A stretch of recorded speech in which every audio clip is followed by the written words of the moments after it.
అందరూ కొంచెం క్వైట్గా ఉంటే ఇప్పుడు నెక్స్ట్ వచ్చే ప్రోగ్రామ్స్ని మనం బాగా వినొచ్చు. తెలుగు భాష అనేది కమ్మనైన భాష. దేశ భాషలందు తెలుగు లెస్స అన్నారు మన శ్రీకృష్ణ దేవరాయలు వారు. ఇటాలియన్ ఆఫ్ ది ఈస్ట్ అని పొగిడారు బ్రిటిష్ రచయితలు. తెలుగు భాషని ముందు తరాలకి ప్రమోట్ చేయడానికి దేశం కాని దేశంలో సిలికాన్ ఆంధ్ర మనబడి కార్యక్రమాన్ని నిర్వహిస్తుంది. జీతం కోసం పరభాష, జీవితం కోసం మన తెలుగు భాష నేర్చుకోవాలనేది ఈ మనబడి ఉద్దేశము.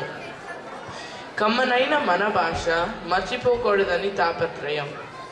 అలాంటి అమూల్యమైన భాషని కాపాడుకోవాలనే మనబడి ద్వారా తెలుగు భాషకి ఊపిరిపోస్తున్నారు. ఈ పాశ్చాత్య దేశం వచ్చి ఎక్కువగా ఇంగ్లీష్ మాట్లాడడం వలన తెలుగు మర్చిపోతున్న మనకు తేలికగా తెలుగు చదవడం, రాయడం నేర్పించే బాధ్యతను మన ప్రవాసాంధ్రులు మనబడి రూపంలో నిర్వహిస్తున్నారు.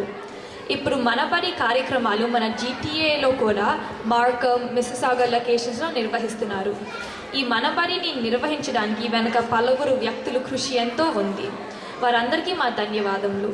మీరు కూడా మీ పిల్లలకి తెలుగు నేర్పించాలనుకుంటే వివరాల కోసం మనబడి వెబ్సైట్కి వెళ్ళొచ్చు. గంగాధర్ సుఖవాసి అంకుల్ని కూడా కాంటాక్ట్ చేయొచ్చు. గత 1 year నుంచి మనబడిలో ఉన్న స్టూడెంట్స్ కొంతమంది కలిసి ఒక స్కిట్తో మన ముందుకి వస్తున్నారు. మీ అందరూ చూసి ఆనందించాలని చిన్నారుల్ని అభినందించవలసిందిగా కోరుతున్నాము.